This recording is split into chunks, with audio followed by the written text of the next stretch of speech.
saya Erika Dian Indasari, Fakultas Kesehatan Prodi S1 Keperawatan Universitas Muhammadiyah Lamongan dari kelas 6B Keperawatan. Di sini saya akan memberikan edukasi mengenai penyakit asma untuk tugas semester pendek mata kuliah Keperawatan Medikal Bedah 1. Jadi sebenarnya asma itu apa sih? Penyebabnya apa? Cara mengatasinya di rumah bagaimana? Jadi sebenarnya asma itu apa sih? Asma adalah penyakit jalan nafas akibat kesukaran nafas atau sesak nafas yang mengakibatkan adanya penyempitan jalan pernafasan. Nah, penyebab asma itu apa?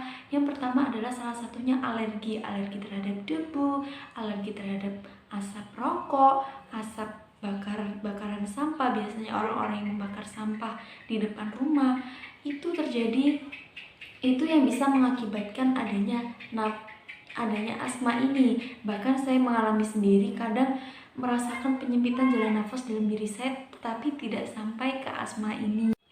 Yang kedua adalah virus. Nah, ini salah satu contohnya adalah virus corona nih yang menyerang warga Indonesia. Nah, ini juga salah satu tanda dan gejalanya adalah sesak nafas karena mungkin virus ini. Terus terus selanjutnya adalah emosi secara mendadak. Kalau emosi kita kepikiran, stres, lalu bisa terjadi asma ini. Selanjutnya adalah perubahan cuaca yang mendadak dan kondisi udara yang tidak sesuai dengan tubuh kita. Akhirnya bisa saja kita mengalami asma ini. Pada saat kita berada di ketinggian mungkin lebih dari 2000 mdpl, bisa saja karena cuaca beda dengan di lingkungan yang pada biasanya. Di sana cuacanya lebih tinggi, lebih dingin, yang kadang bisa mengakibatkan hipotermia, tubuh kita menjadi sangat dingin, suhu kita tiba-tiba menurun gitu.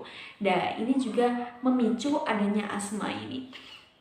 Terus gejalanya seperti apa? Yang pertama pastinya adalah sesak nafas. Selanjutnya yang kedua adalah berkeringat. Jadi orang yang sesak nafasnya susah tuh pasti dia berkeringat. Yang ketiga adalah nafasnya berbunyi mengi. Nah, ini karena dia susah bernafas. Bahkan respirasi rate atau dalam 1 menit dia bernafas itu kurang dari 20 kali.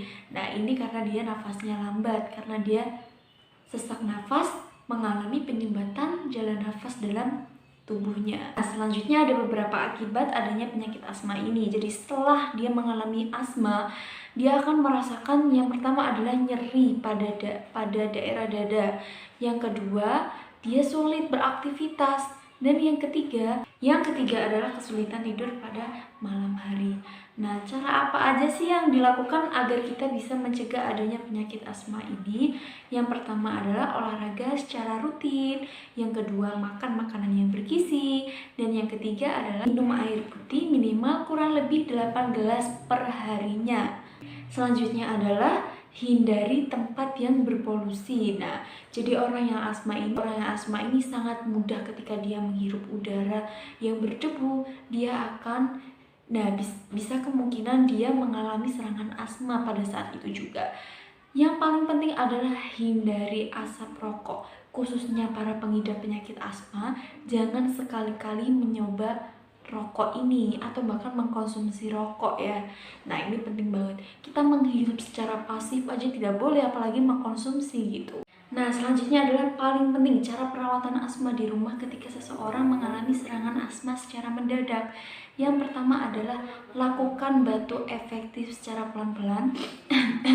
Terus yang kedua adalah lakukan olahraga secara teratur, ini untuk mencegah. Yang ketiga adalah lakukan inhalasi di rumah dengan menggunakan air hangat. Caranya gimana? Caranya sediakan air hangat dan masukkan ke dalam baskom, lalu campurkan dengan menggunakan minyak angin yang sekiranya bisa membuat nafas kita menjadi lega. Tutup kepala kita dengan menggunakan handuk agar uap tidak masuk ke sana, agar uapnya tidak ke atas. Nah, lalu hirup air hangat yang dimasukkan ke dalam baskom itu sampai nafas kita benar-benar merasa efektif. Kita bisa bernafas secara efektif dan secara lega. Jika cara itu belum mempan sampai sekiranya si penderita sudah tidak tahan lagi, langsung larikan ke rumah sakit terdekat.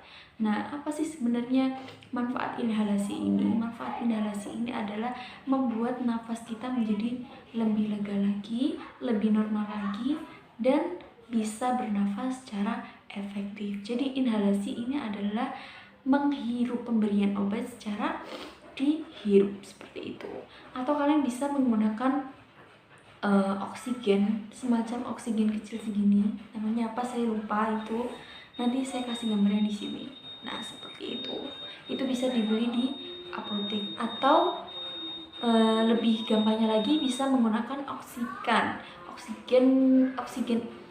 yang bisa dibawa kemana-mana. Sekian video asma kali ini, cukup dari saya. Wassalamualaikum warahmatullahi wabarakatuh.